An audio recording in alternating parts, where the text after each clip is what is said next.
नमस्कार। देश के सबसे पसंदीदा डिबेट शो राष्ट्रवाद में स्वागत है आपका। मैं हूं आपके साथ अनंत त्यागी। राष्ट्रवाद यानी देश से बढ़कर कुछ नहीं। आज राष्ट्रवाद में बात करेंगे हिंदुओं के खिलाफ इंटरनेशनल साजिश की। एक तरफ देश में हिंदुओं के खिलाफ नफरत फैलाने का काम हो रहा है, हिंदुओं के खिलाफ समय समय पर नफरती और भड़काऊ बयान दिए जाते रहे। अब देश ही नहीं बल्कि विदेशों में भी हिंदुओं के खिलाफ साजिश रची जा रही है।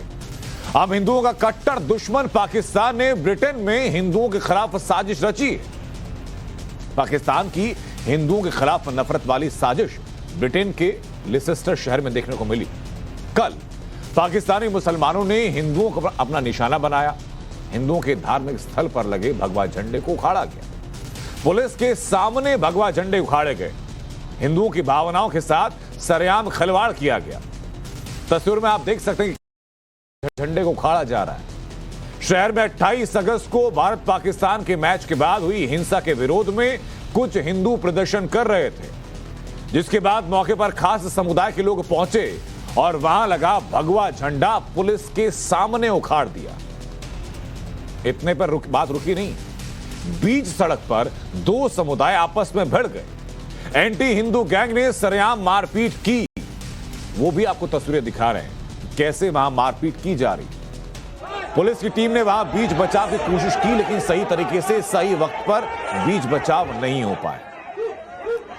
इस घटना के बाद भारी संख्या में हिंदू सड़कों पर उतर आए और जय श्री राम के नारे लगाए गए। सुनिए जरा।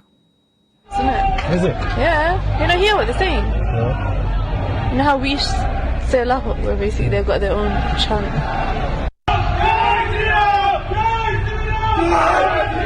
What is that?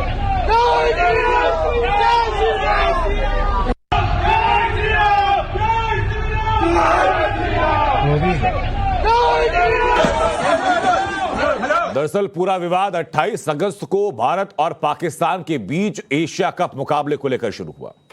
28 अगस्त को पाकिस्तान की हार के बाद गुस्साए हुए पाकिस्तानियों ने हिंदुओं पर हमला करना शुरू कर दिया। उसके बाद 6 सितंबर को भी पाकिस्तानियों ने हिंदुओं को निशाना बनाया। शनिवार को अफवाह फैलाई गई कि हिंदुओं ने किसी मस्जिद पर हमला कर दिया, जिसके बाद पाकिस्तानी मुसलमान एकजुट हुए और हिंदुओं को निशाना बनाया गया, जबकि मस्जिद में हमले की बात बिल्कुल गलत साबित हुई। मकसद सिर्फ एक था, हिंदुओं को निशाना बनाना। बल्कि खुद लिसेस्टर पुलिस ने ट्वीट किया और ट्वीट करके लिखा कि हमने सोशल मीडिया पर ऐसी खबरें देखी कि एक मस्जिद पर हमला किया जा रहा है। ग्राउंड पर मौजूद अधिकारियों ने पुष्टि कर दी कि ये जो वीडियो वायरल की जा रही है ये सच नहीं है। पुलिस ने आह्वान भी किया कि कृपया सोशल मीडिया पर केवल वही जानकारी साझा करें जो सच है, अफवाहों को हवा ना दें। आज इसी मुद्दे पर बात करें उससे पहले आपको एक चीज और बताते हैं। आपको बताते हैं कि पाकिस्तान में हिंदू अल्पसंख्यकों के साथ अत्याचार तो किया ही जाता है, वहां पर हिंदू मंदिरों को बार बार निशाना बनाया जाता है। हाल ही के कुछ महीनों की घटनाएं आपको बता देता हूं। जून 2022 में कराची में कोरंगी में श्री मारी माता मंदिर में तोड़फोड़ की जाती है। देवी देवताओं की मूर्तियों को तोड़फोड़ दिया जाता है, खंडित कर दिया जाता है। उससे ठीक 4 महीने पहले जनवरी में 2022 में ही सिंध में उपद्रवियों ने हमला किया और हिंगलाज माता मंदिर में तोड़फोड़ की जाती है। दिसंबर 2021 में कराची में हिंदू मंदिरों की मूर्तियों को तोड़ा जाता है। नारायणपुरा के नारायण मंदिर में भी तोड़फोड़ की जाती है, मूर्तियों को नष्ट किया जाता है। 2021 के ही मार्च में रावलपिंडी में 100 साल पुराने मंदिर में तोड़फोड़ की जाती है। उससे ठीक कुछ महीने पहले दिसंबर 2020 में खैबर पख्तूनख्वा प्रांत में पुराने हिंदू मंदिरों में तोड़फोड़ की जाती है। अक्टूबर 2020 में सिंध में एक राम मंदिर में तोड़फोड़ की जाती है। अगस्त 2020 में कराची में पुराने हनुमान मंदिर में तोड़फोड़ की जाती है और साथ ही साथ 20 हिंदू परिवारों के घरों को तोड़ा जाता है। ये महज कुछ उदाहरण हैं। ऐसे में आज के सवाल यह कि हिंदुओं के खिलाफ अब क्या इंटरनेशनल साजिश रची जा रही है। सवाल यह कि पाकिस्तान से लेकर के लंदन तक हिंदुओं के आखिर कितने दुश्मन हैं, क्यों धर्म विशेष के आधार पर निशाना बनाया जा रहा है हिंदुओं को। सवाल यह कि अब क्या लंदन में पाकिस्तान का एंटी हिंदू प्लान लागू हो चुका है, जैसे कि अभी तक पाकिस्तान में नजर आता था।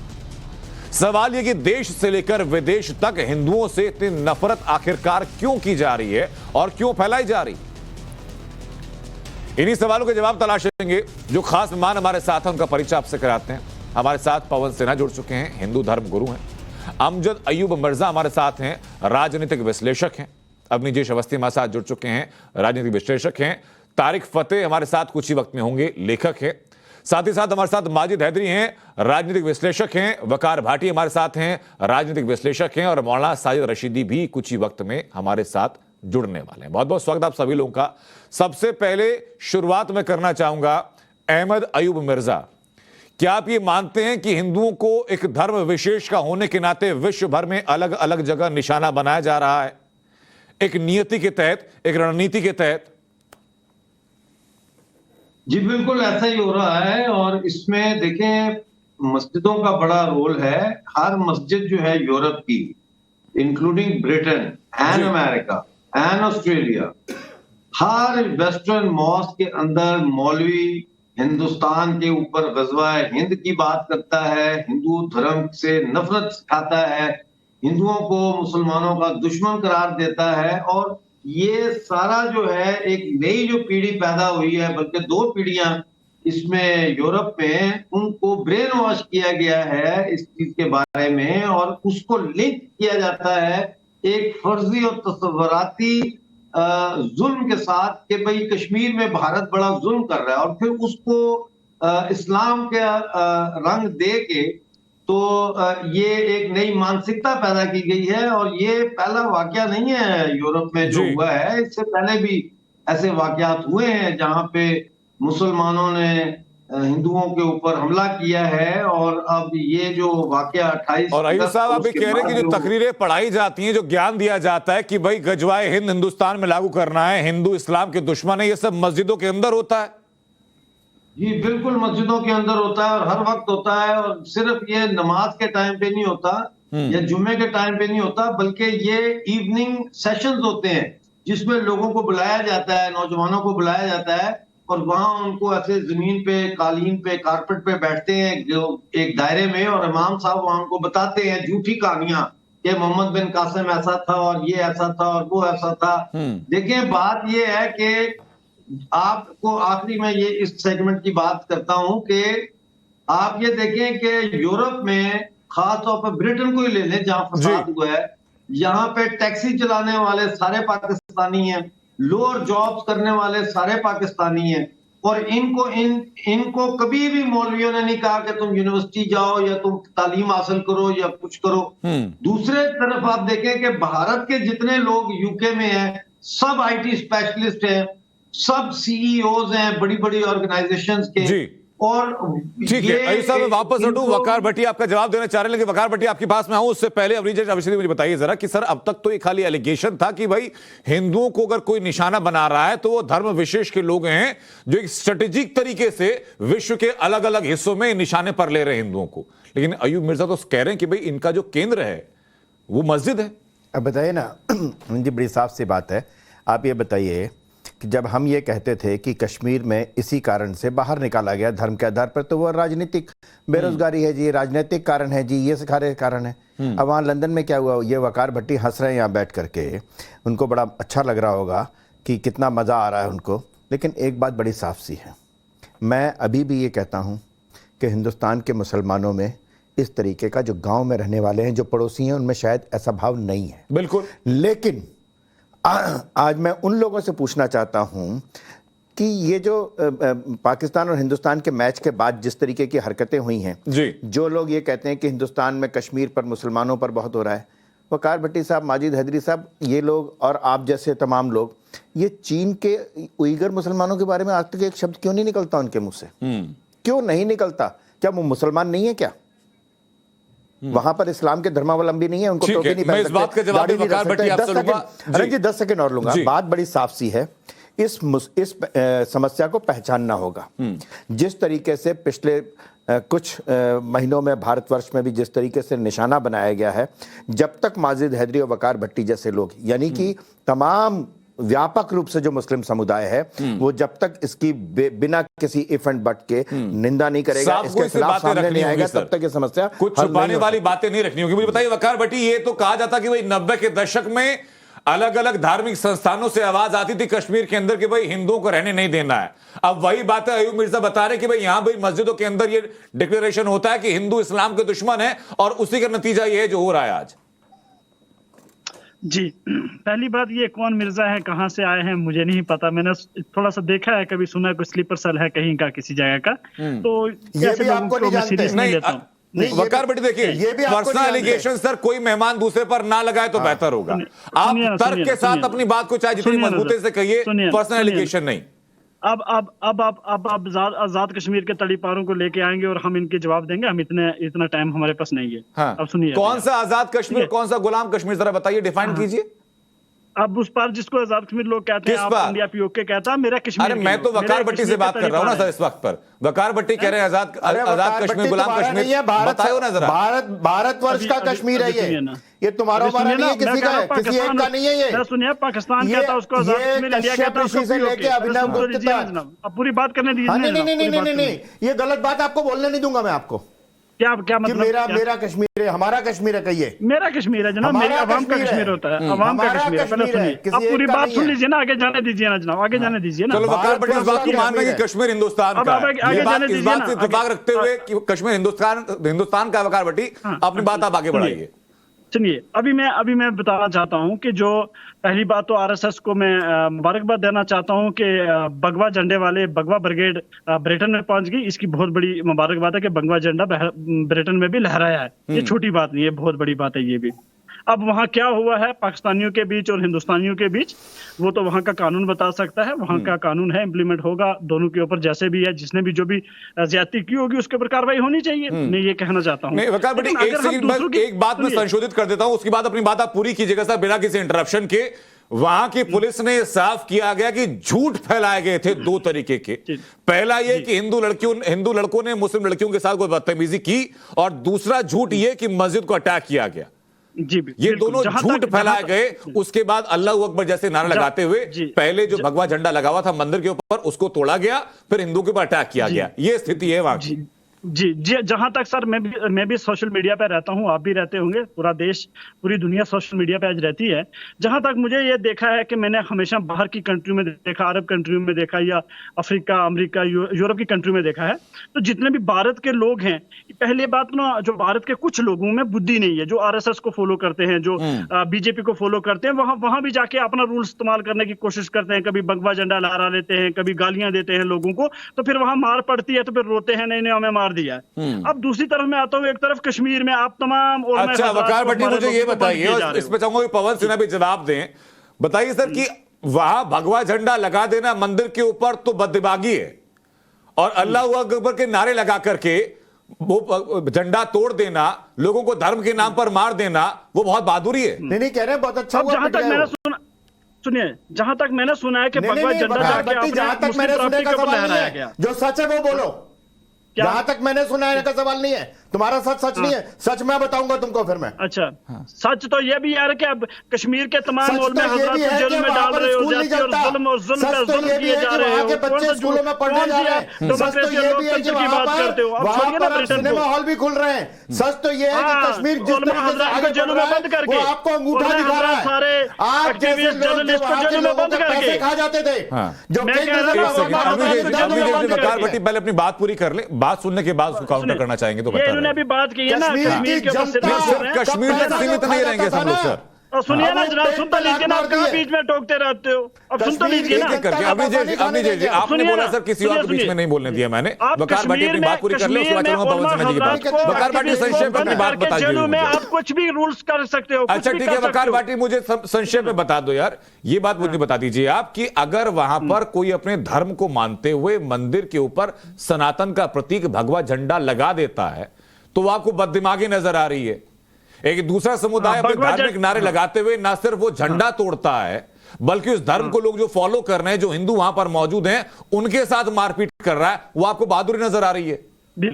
बिल्कुल जहां तक मुझे लगता है सर, देश भी जानता है आज और दुनिया भी जानती है, भगवा झंडे को आज लोग नफरत की नजर से देखते हैं, क्योंकि ये हेट फैलाता है, ये नफरत फैलाता है। गाय के ऊपर लोगों को मारना, जिनोसाइड करना, मुसलमानों को जिनोसाइड करना, मस्जिद पे लहरा देना, इलाहाबाद के हाई कोर्ट के ऊपर भगवा लहरा देना। तो ये भगवे का जो झंडा है ना, हर जगह जाके फहरा लेना, इसको बंद किया जाए। पवन सिन्हा साहब बताइए कि भगवा क्या नफरत का प्रतीक बन चुका है क्या, जैसा कि वकार भाटी कह रहे हैं?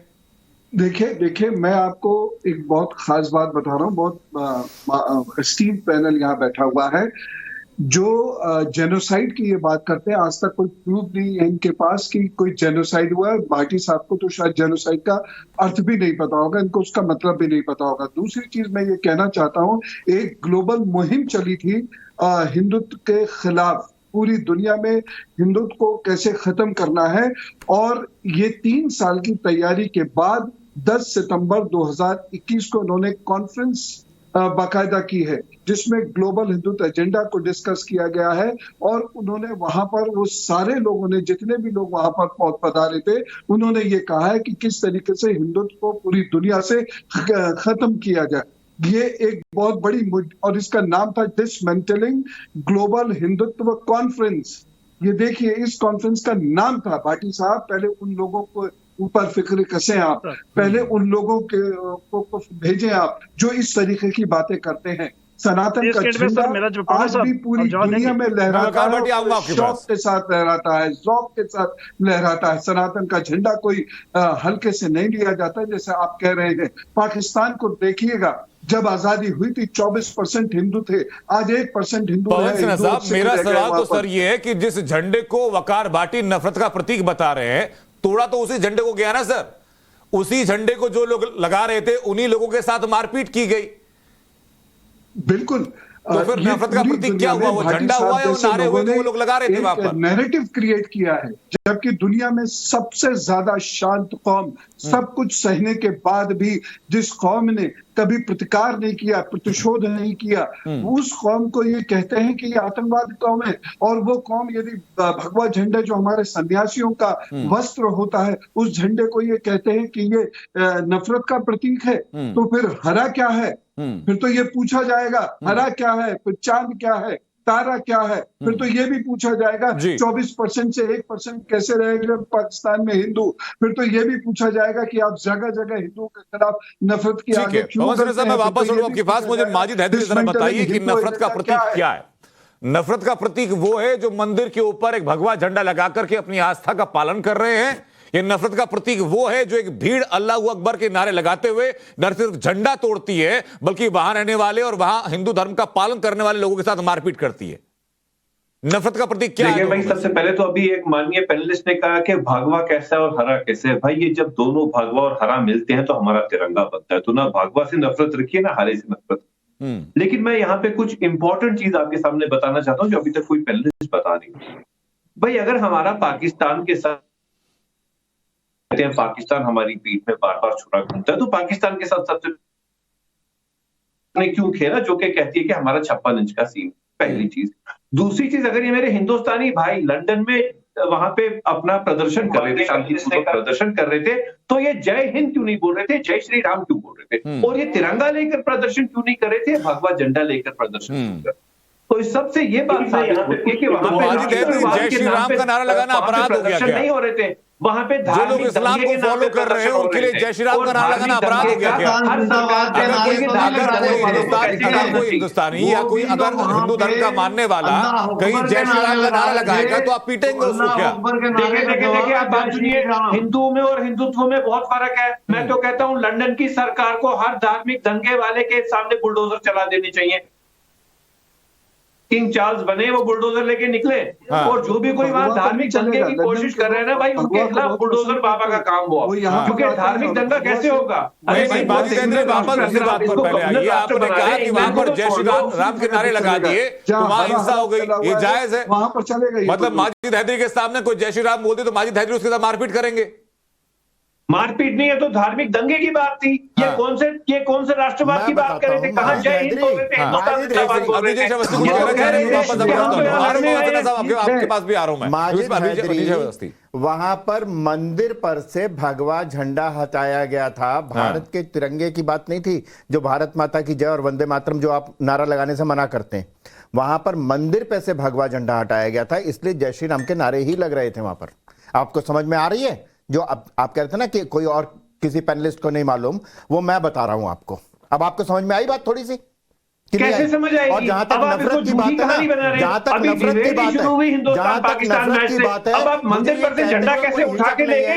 भाई इंग्लैंड में चीजें नहीं होती, वहां यूपी जैसा हिसाब किताब नहीं है। प्लीज मेहरबानी करके कि ज्ञानवापी मस्जिद के खिलाफ केस हो जाएगा। सेक्युलर राष्ट्र है, सेक्युलर राष्ट्र है। थोड़ा समझिए, थोड़ा समझिए। ईदगाह की बात हो, वो बातें कर लेंगे। माजिद हैदरी, नारे का मतलब मालूम चल गया आपको? हाँ, संतुष्ट हो गए अब आप? माजिद हैदरी, मैं आपके पास आऊं उससे पहले अयूब मिर्जा साहब मुझे बताइए जरा कि ये जो नफरत की फैक्ट्री चलाई जा रही है धर्म के नाम पर, इसका ये जो रॉ मटेरियल है वो कहां से आ रहा है सर? पाकिस्तान से आ रहा है। पूरी दुनिया में पाकिस्तान का गढ़ है, पाकिस्तान आतंकवाद का गढ़ है। जहां अगर देखें, अगर आप अल्लाह अकबर का नारा लगाएंगे तो उसका जवाब होगा जय श्री राम। अगर आप पाकिस्तान जिंदाबाद का नारा लगाएंगे तो उसका जवाब होगा जय हिंद। वो तो वहां अल्लाह अकबर के नारे लगा रहे थे। वो तो ये थी, इंडिया के खिलाफ तो प्रदर्शन नहीं कर रहे थे, वो तो हिंदुओं के खिलाफ प्रदर्शन कर रहे थे। ये बारीकी समझने की जरूरत है। बिल्कुल कि वो प्रदर्शन हिंदू धर्म को, सनातन धर्म को निशाना बनाकर लगा रहे थे। जहां अल्लाह अकबर का नारा लगेगा, अगर हिंदू होगा तो वो जय श्री राम का नारा लगाएगा। दूसरी बात यह है कि ये समझने की कोशिश करें आप कि ये जितने मस्जिदें हैं, बड़ी मस्जिदें हैं यूके की, इनके अंदर इमाम जो होता है वो अपॉइंट नहीं हो सकता जब तक आईएसआई की क्लियरेंस ना हो। ये समझने वाली बात है। और आईएसआई की पॉलिसी है। ये मस्जिदों के खिलाफ बात करने वाले कौन से मुसलमान आ गए इस साइड, इस मंच पे? आज मुझे समझ नहीं आ रहा आप किस धर्म से हैं भाई? अपना धर्म बता दे पहले प्लीज। यार धर्म की चर्चा नहीं थोड़ा हो। हम मेरा धर्म सनातन धर्म से हैं। मेरा धर्म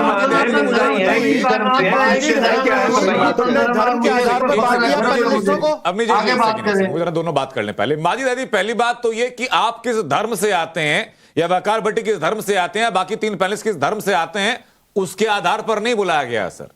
उनकी सोच क्या है, मुस्लिम नाम रख के अगर कोई मुस्लिम नाम रख के अगर कोई प्रोपेगेंडा करेगा तो हम पूछेंगे कि ये कौन है। आगे ना, ये हमारा हक है। मैं बताता हूँ, मैं कौन हूँ। अगर मुझे वकार भाटी एक बात बताऊं, वकार भाटी एक बात बताऊं, अगर आप दिल्ली एनसीआर के क्षेत्र में आएंगे तो भाटी सरनेम वाले हिंदू गुर्जर होते हैं। वो लोग पीछे वकार है ना, वकार भाटी कौन सा सरनेम लेकर आके आ रहा है? सर भट्टियों का इतिहास है सर। भट्टी पंजाबी मुसलमान है। इतिहास की पुराना इतिहास है सर। इतिहास की बातें नहीं कर रहा सर। कास्ट है, कास्ट है, नाम पुकार है सर। कि आप धर्म में जाकर नाम पुकार है ना, आप सोच के आधार पर बात नहीं। अमजद नाम रख के आता है और इस्लाम के खिलाफ ज़ाहिर बोलता है, तो मैं इसको क्यों ना कहूं कि ये एक नास्तिक और तारिक फतेह की कोई डबल कॉपी है ये। अब तारिक फतेह या अयूब मिर्जा किस धर्म को फॉलो करेंगे? ये वो सच्चे मुसलमान है ना सर, कादियानी है ना, कादियानी का इस्लाम से कोई मतलब नहीं है। सुनिए प्लीज प्लीज प्लीज प्लीज, ये अभी मुझे पता चला है कादियानी है, तो कादियानियों का इस्लाम से कोई लेना देना नहीं है। कादियानियों को साइड करो, फिर बात करो। कादियानियों का इस्लाम के ऊपर चर्चा करने का, अल्लाह के ऊपर चर्चा करने का कोई काम नहीं है। को कोई दुख नहीं है, ये कादियानी है। अच्छा एक सेकंड मिर्जा साहब, मैं आपके पास वापस आऊं। मैं छोटी सी टिप्पणी। मिर्जा कादियानी है, मिर्जा कादियानी का तो रिश्तेदार लगता है मुझे। वकार भाटी मेरे को मिर्जा कादियानी का रिश्तेदार लगता है ये मुझे। टेररिज्म फैला रहा है मिर्जा कादियानी का ये रिश्तेदार लगता है। लो, इनके गुरु जी तारिक फतेह साहब भी आ गए। ठीक है, इनके गुरु तारिक फतेह भी आ गए। शांत रहे, बाकी मेहमानों के पास में चलूंगा। तारिक फतेह हमारे साथ जुड़ चुके हैं। तारिक फतेह साहब, इसी पैनल पर अमजद अयूब मिर्जा मौजूद हैं। तारिक फतेह साहब, एक सेकंड मिर्जा साहब मैं लौट रहा हूं आपके पास, 2 मिनट का वक्त दीजिए मुझे। तारिक फतेह हमारे साथ जुड़ चुके हैं। सर स्वागत आपका टाइम्स ऑफ नवभारत पर। मुझे बताइए सर, इसी पैनल पर अमजद अयूब मिर्जा ये कह रहे हैं कि आज की तारीख में ब्रिटेन में जो कुछ हुआ, जो हिंदुओं के ऊपर अटैक हुआ, वो सोची समझी साजिश थी। और यूके की ऐसी कई मस्जिदें हैं जहां से तकरीर पढ़ाई जाती है कि हिंदू इस्लाम का दुश्मन है, उसे खत्म करो। आप इत्तेफाक रखते हैं इस बात से क्या?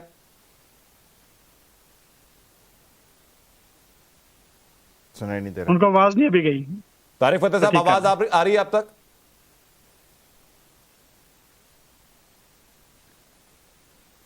तारिक फतेह तक आवाज नहीं पहुंच पा रही है, वापस मैं लौटूंगा उसका आपके पास। मैं सिर्फ एक छोटी सी बात जी अपनी जी मैं सिर्फ एक बात कह दूं कि ये जो यहाँ पर लगातार इतने सालों से गंगा जमनी तहजीब साथ रह के आज ये वकार भाटी ने क्या कहा कि ये मुस्लिम कौम का आदमी है, ये हमारे साथ क्यों नहीं है, और फिर कहा कि ये कादियानी है, इस्लाम और हिंदुत्व में बांटा। अब हिंदुस्तान के लोगों को ये सोचना चाहिए कि गंगा जमनी तहजीब की वास्तविकता क्या है। मेरी बात को गलत तरीके से लिया गया। एक सेकंड, नहीं वकार भाटी इसको सीधे तरीके से ले लेते हैं। मुझे बताइए वकार भाटी पहले हिंदुस्तानी है, पहले धर्म है वकार भाटी के लिए? जी मुझे पूछा आपने। हाँ, मैं पहले मुसलमान हूँ, हिंदुस्तानी नहीं है। मैं पहले मुसलमान हूँ, फिर कश्मीरी हूँ, फिर कश्मीरी हूँ, पहले मुसलमान हूँ, फिर कश्मीरी हूँ। बताओ वकार भाटी कि तुम हिंदुस्तानी हो कि नहीं हो? मैंने बोला पहले मैं एक इंसान हूँ, फिर मुसलमान हूँ, फिर कश्मीरी हूँ। हाँ। यही मेरी पहचान है। अब हिंदुस्तानियत कौन से नंबर पर आती है कि नहीं? हिंदुस्तान के आइन में नाम ही नहीं है सर, पहली बात ये थी। हिंदुस्तान के आइन के अंदर जिक्र ही नहीं हिंदुस्तान का। जब भारत और इंडिया लिखा हुआ है। राष्ट्रीयता क्या है, नेशनैलिटी क्या है, तो वकार भाटी क्या लिखता है? हाँ, मेरे आधार कार्ड के ऊपर अभी इंडिया लिखा हुआ है।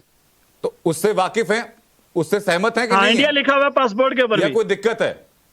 नहीं, मुझे कोई दिक्कत नहीं है ना हिंदुस्तानी होने से। मुझे नहीं दिक्कत। अब मुझे दिक्कत नहीं, लेकिन आपको मेरे मुसलमान होने से दिक्कत क्यों है? धर्म के लोगों को मारा गया।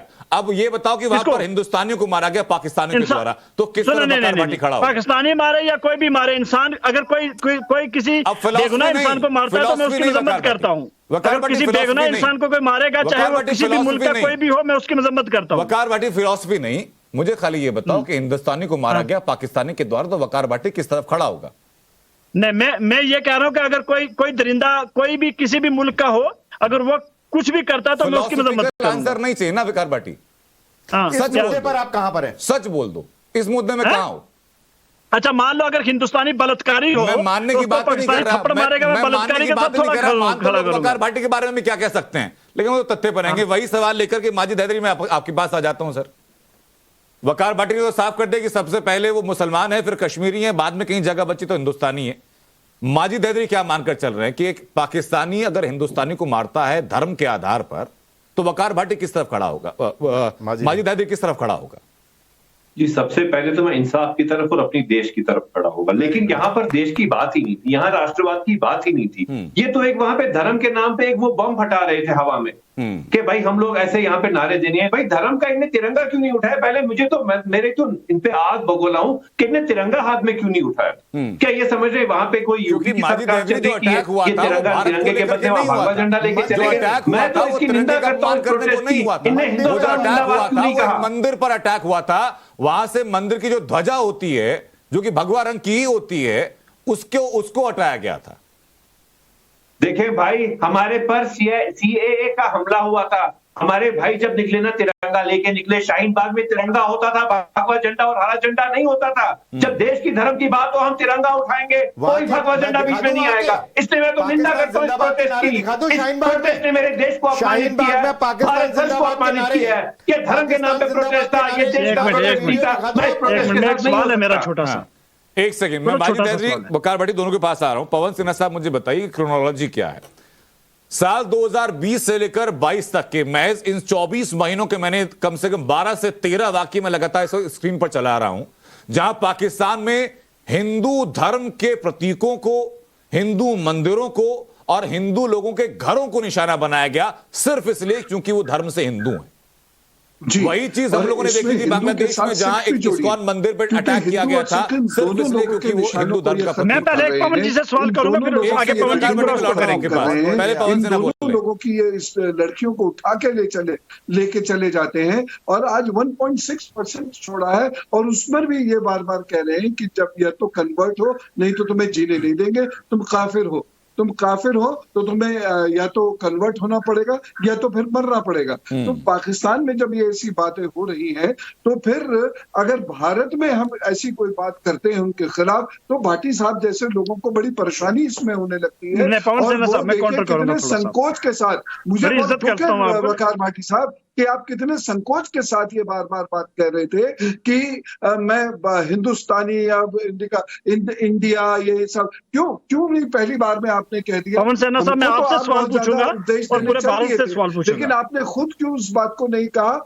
और देखिए ये क्रोनोलॉजी 1986 से शुरू हुई है और 1986 के बाद जो आपने जो चीजें देखी जो कश्मीर में हुई 90 से 99 के बीच में, और उसके बाद भी ये यहाँ नहीं रुके। पवन सेना साहब, बस मैं आप एक मेरा सवाल दीजिएगा, 30 सेकंड का होगा, आप उसको आगे दीजिए जवाब। मैं वापस वकार भाटी का छोटा सवाल मैं आपके लिए लेता हूं, उसके बाद मैं चलूंगा फिर अयूब मिर्जा साहब के पास। मैंने आपको डेट भी बताई है और इसकी क्रोनोलॉजी सवाल पूछने के वक्त पर तो वकार भाटी का सिग्नल ही आउट हो गया। ग्लोबल हिंदुत्व पवन सेना आगे मेरा सिग्नल, पवन सेना साहब, इनका ये स्ट्रेटेजी का एक प्लान है कि जिसमें एक एक करके हिंदू धर्म गुरुओं को, पवन सेना साहब, वो प्लान को एग्जीक्यूट कैसे किया जा रहा है सर, प्लानिंग क्या है, क्रोनोलॉजी क्या है, मैं समझूंगा आपसे। उससे पहले वकार भाटी कुछ कहना चाह रहे हैं, मैं आ रहा हूं पवन सेना साहब आपके पास। वकार भाटी संक्षेप में। जी, इन्होंने अभी पवन सेना साहब ने बड़े सुलझे हुए इंसान है, तो मैं बड़े इज्जत से बड़े प्यार से इनसे एक सवाल पूछूंगा। इन्होंने अभी बात की है कि कश्मीर से भी इन्होंने बात की है। मैं अभी इनसे एक सवाल कहूंगा कि पवन सेना साहब, मुझे प्लीज आप बताइए कि अगर कोई धार्मिक गुरु है, वो मस्जिद में नमाज पढ़ाता है, तकरीर करता है, लोगों को ड्रग्स से, बुराइयों से बचाने की कोशिश करता है, फिर उन तमाम धर्म गुरुओं को पर PSA लगा के बंद किया जाए और आवाम को यह भी ना बताया जाए कि हेट स्पीच क्या है, तो क्या हमारी जवाबदेही नहीं है सरकार की कि सरकार को जवाब देना चाहिए? जैसे कश्मीर में मुश्ताक वीरी साहब के साथ, दाऊदी साहब के साथ, सरजान बरकाती के साथ, माजिद साहब के साथ और जमात इस्लामी के तमाम उलमाओं को बंद कर दिया गया और अभी तक सरकार ने हमें नहीं बताया कि हेट स्पीच कब की उन्होंने।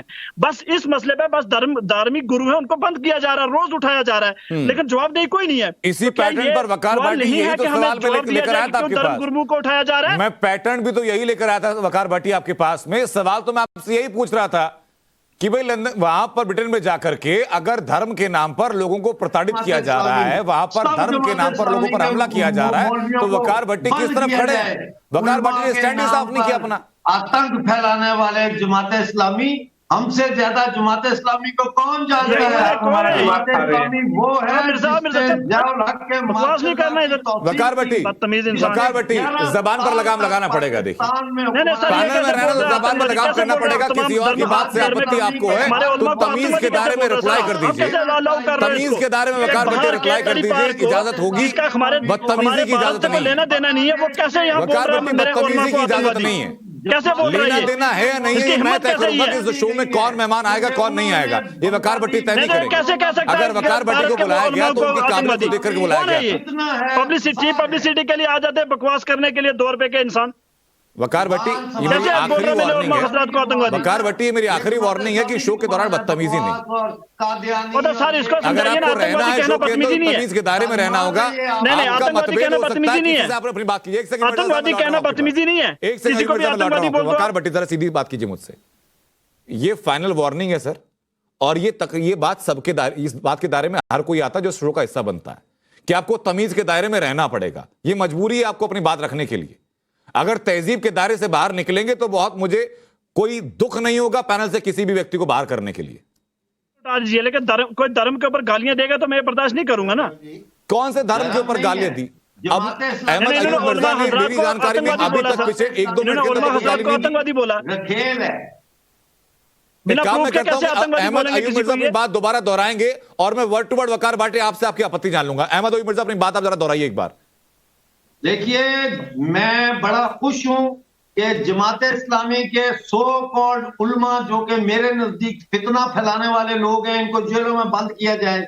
जमात इस्लामी पाकिस्तानी फौज की प्रॉक्सी है। जमात इस्लामी के लीडरों ने बांग्लादेश में जब 1970 में वॉर ऑफ इंडिपेंडेंस थी, लाखों औरतों को पाकिस्तानी फौजियों के सामने पेश करके उनका बलात्कार करवाया और खुद भी किया। और फिर बांग्लादेश की गवर्नमेंट ने चंद साल पहले एक एक करके उन जमात इस्लामी के लीडरों को फांसियां दी वॉर क्राइम्स में। जमात इस्लामी एक बहुत बड़ा फितना है इस दुनिया पे। इसका कोई ताल्लुक नहीं मजहब के साथ, एक सियासी जमात है। अयूब मिर्जा साहब, मेरा आज का मुद्दा जमात इस्लामी बिल्कुल नहीं है। वकार भट्टी की जमात इस्लामी के साथ मोहब्बत हो सकती है तो हो सकती है, बाकी मेरी तो नहीं है सर। तो मेरा मुद्दा भी आज वो नहीं है। मेरे साथ मौलाना साजिद रशीदी जुड़े हुए हैं इस वक्त। रशीदी साहब, बहुत स्वागत है आपका इस शो में। मुझे बताइए सर कि आज ब्रिटेन के अंदर जो कुछ हमने देखा, वहां पर धर्म के नाम पर हिंदुओं को निशाना बनाया गया, ऐसे वक्त में मौलाना साजिद रशीदी का स्टैंड क्या है?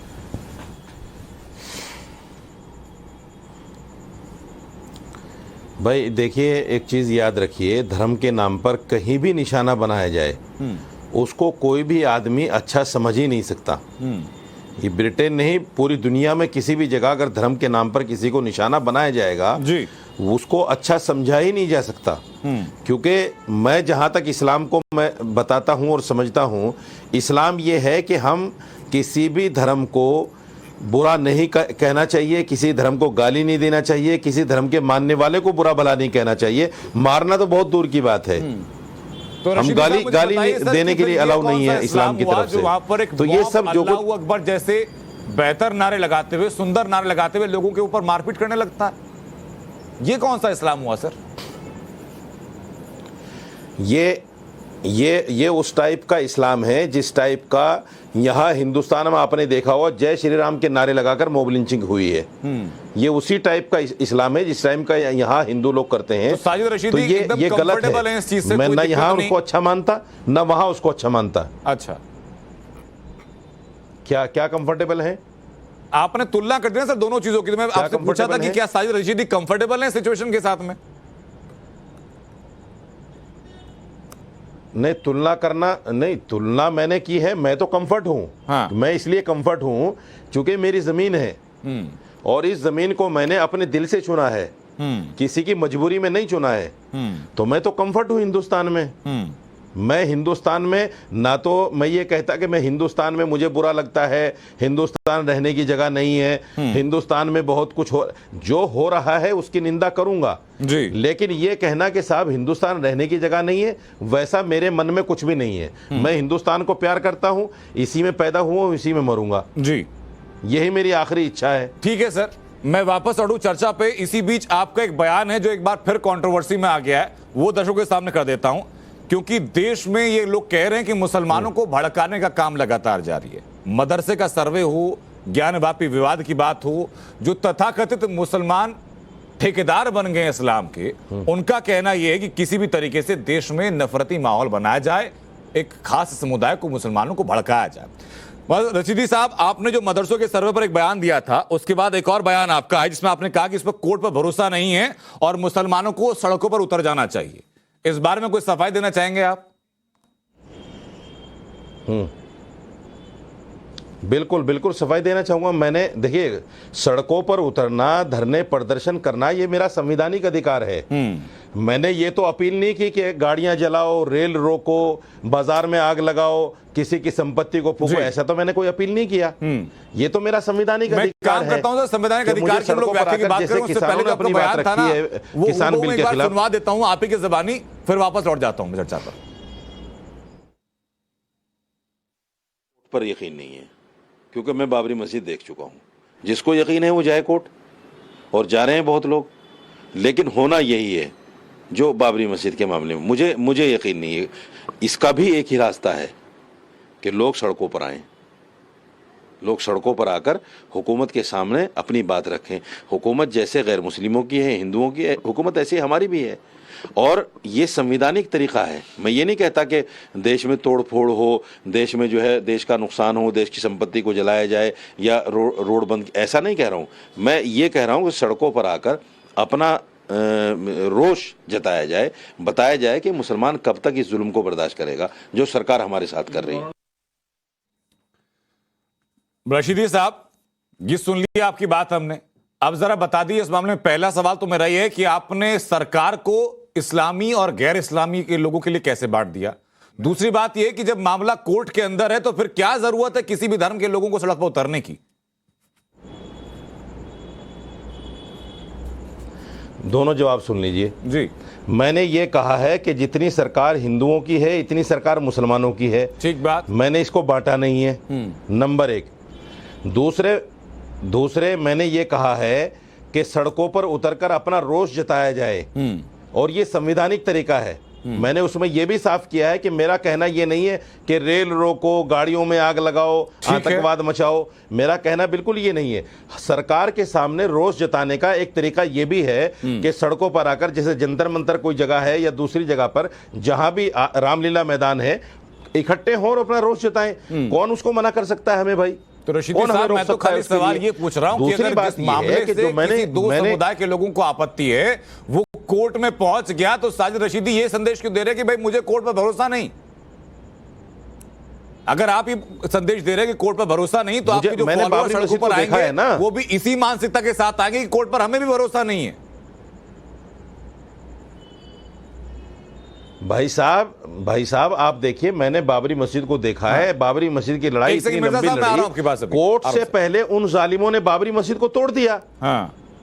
कोर्ट से पहले उन जालिमों ने बाबरी मस्जिद को तोड़ दिया, जो कोर्ट पर यकीन नहीं रखते, जो संविधान पर यकीन नहीं रखते। और कोर्ट ने बाकायदा कहा है कि मंदिर तोड़कर मस्जिद नहीं बनी। कोर्ट ने बाकायदा कहा है कि 92 में बाबरी मस्जिद जो टूटी है वो इनलीगल टूटी है और उन लोगों के ऊपर कार्रवाई होनी चाहिए, लेकिन कोर्ट ने उनको माफ कर दिया और हमारी जगह उठाकर जो है रामलला को दे दी अपने संवैधानिक अधिकार का इस्तेमाल करते हुए।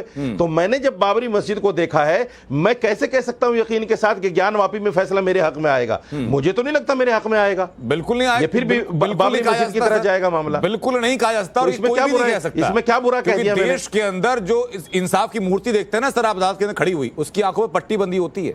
वो हाथ में तराजू लेकर इसलिए मूर्ति है कि दोनों तथ्यों को बराबर तोला जा सके। जिसका पलड़ा भारी है उसी के मुताबिक फैसला दिया जाएगा। मैं इस पर आगे बढ़ूं उससे पहले अभिजीत अवस्थी कुछ कहना चाह रहे हैं। बड़ी साफ सी बात इसीलिए मैं आ रहा हूं रशीदी साहब आपके पास। रशीदी साहब, भाई साहब 30 सेकंड मुझे दीजिए। रशीदी साहब, आपने काफी टाइम ले लिया। सुनिए, बताइए। आपके लिए मस्जिद है, धर्म है और आपका अधिकार है। श्रृंगार गौरी की पूजा करना हमारा अधिकार क्यों नहीं है? क्यों अचानक 1993 में रोक दी गई पूजा? बता सकते हैं आप? तब आप सड़क पे नहीं आए? ये गंगा जमनी तहजीब कहां गई थी कि सरकार ने कैसे रोक दी? हिंदू मुस्लिम एक साथ पूजा कर रहे हैं यहाँ पर। मैं जवाब दूंगा। जवाब आपको कोर्ट में नहीं एक सिन अनंत जी, बात बड़ी साफ सी है कि किसी सरकार ने फैसला नहीं लिया है, फैसला लिया है कोर्ट ने। जिस कोर्ट के ऊपर इनको फैसला नहीं है, जिस कोर्ट के ऊपर फैसला नहीं है, वहां पर अपील करने जाते हैं, वहीं पर ये जाकर के रिव्यू पिटीशन डालते हैं। एक बात। तीसरी बात ये बता दें कि आपको इस देश के संविधान में भरोसा नहीं है। डिफेंस और रेलवे के पश्चात इस देश की सारी जमीन वक्फ बोर्ड की हो जाएगी। वाह, सबसे बड़ी वाह है। हमारे पास रामलला का मंदिर तक नहीं। उस टॉपिक पर आएंगे सर। आपके चैनल नहीं ब्रेक किए वो न्यूज। हाँ बिल्कुल सर। 123 संपत्तियां में क्या हुआ, तमिलनाडु के गांव के लिए क्या हुआ, वो हम ही लोगों ने ब्रेक की थी, दिखाई थी हम लोगों ने। मैं उस बहस पे दोबारा नहीं जाऊंगा सर। हमारा जो चर्चा का जो विषय है जवाब दे दूं। रशीदी साहब पहले तो जवाब दीजिए जो अभिजीत जी ने पूछा उस बात का, और दूसरा आपने कहा कि धर्म की प्रैक्टिस करने का अधिकार होना चाहिए, ये इस बात का आप सम्मान करते हैं। ब्रिटेन के अंदर जो हुआ सर, वहां पर क्रिकेट मैच की जो गुस्सा था, जो खुंदस थी, मंदिर के ऊपर उतारा गया, उसकी ध्वजा के ऊपर उतारा गया। जो लोग फॉलो करते हैं हिंदू धर्म को, उनके ऊपर उतारा गया। इस बात की क्या निंदा नहीं करेंगे आप? देखिए, बात सुनिए, मैं बिल्कुल स्पष्ट हूं। मेरे बयान को आप कभी कहीं गलत नहीं देख सकते। मैंने कहा किसी भी धर्म के नाम पर या किसी भी मैच के नाम पर या किसी के भी नाम पर किसी धर्म की जगह को अगर नुकसान पहुंचाया जाए, मैं बिल्कुल उसके खिलाफ हूं। मैंने पहले भी कहा है, अब भी कह रहा हूं। मैं नहीं मानता इस चीज को। अपनी बात को संवैधानिक तरीके से रखना ये मेरा संवैधानिक अधिकार है। अभी इन्होंने गौरी शंकर के बारे में बात की है मुझसे, गौरी सिंगार मंदिर के बारे में। मैं इनसे कहना चाहता हूं, आप देखिए 1937 का जजमेंट देख लीजिए दीन मोहम्मद का। उसमें क्या जज ने ये नहीं कहा, फाजिल जज ने, कि ये वक्फ हनफी की जगह है, यहाँ नमाज होती है, यहाँ साल में एक बार उर्स भी होता है, सारी चीजें ऑन रिकॉर्ड मौजूद है। यहाँ पर मैं वापस जजमेंट के चक्कर में नहीं उलझूंगा सर, क्योंकि ये चर्चा बहुत लंबी चल रही है। इस चर्चा का जो विषय है वो भी अलग है, और दूसरा जो मुद्दे के आप डिस्कशन कर रहे हैं ये कोर्ट के अंतर्गत है सर। तो उस मामले में इंटरप्रिटेशन हम लोग ना ही करें जजमेंट का तो बेहतर रहेगा। मैं वापस अपने बुनियादी मुद्दे पर आ जाता हूं। और काफी वक्त से अयूब मिर्जा कुछ कहने की कोशिश कर रहे हैं। अयूब मिर्जा, अपनी बात आप पूरी कीजिए। बात उन्होंने शुरू की है ना, मैंने शुरू नहीं की। मैं वापस लेकर आ गया, मैं कह नहीं रहा किसने करी है। बात इन्होंने शुरू की थी ज्ञान व्यापी के बारे में कि मुझे कोर्ट में भरोसा नहीं है। मैं उस बारे में जा नहीं रहा सर, कोई फायदा नहीं ना। नहीं, बात इन्होंने शुरू की थी। झूठ बोल रहे हैं कि मैंने शुरू की है। ठीक है अयूब मिर्जा साहब, मैंने बात शुरू नहीं की, मैंने तो बाइट दिया था, ये बाइट कल का है अरे मेरा। सर ठीक है, बात मैंने शुरू ये की मेरा है, उस बाइट बात को कल का मैं है मेरे खत्म भाई, कर रहा हूं, आज तो मैंने खत्म शुरू कर नहीं की दीजिए। ज्ञान वापी। चर्चा का वक्त हम लोग जाया नहीं करते हैं। अयूब मिर्जा, पहली बात तो ये कि जो मौलाना साहब है, मैंने इनके बड़े इंटरव्यू देखे हैं प्राइवेट यूट्यूब चैनल पे भी और सारा कुछ।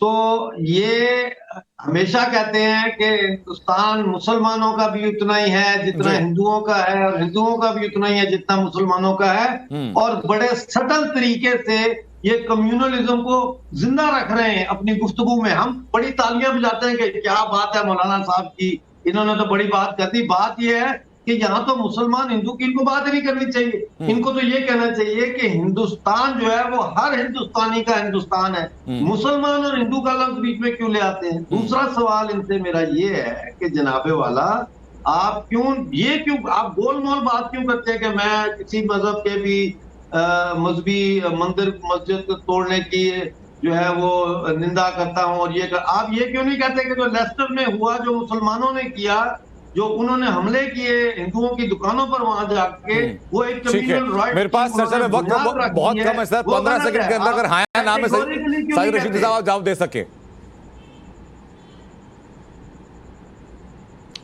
मैंने साफ तौर से कहा है कि मैं ऐसे किसी काम के साथ नहीं खड़ा हूं। मैंने साफ कहा है, अगर किसी को समझ में नहीं आता ना समझे, क्योंकि 2 और 2 4 होते हैं, 5 नहीं होते। क्या भी कहने में 2 और 5 समझकर बैठते हैं वो कभी समझ ही नहीं संभवता सकते। नहीं होगी कि हाँ जो वहां मुसलमानों ने किया धर्म के नाम पर वो गलत है। मैं उसके साथ नहीं हूं। ठीक है सर, मैं चर्चा को आगे बढ़ाता लेकिन वक्त मुझे इजाजत नहीं देता। बहुत बहुत शुक्रिया आप तमाम पैनलिस्ट का इस चर्चा का हिस्सा बनने के लिए। एक छोटे से ब्रेक का वक्त है, वापस लौट रहे हैं।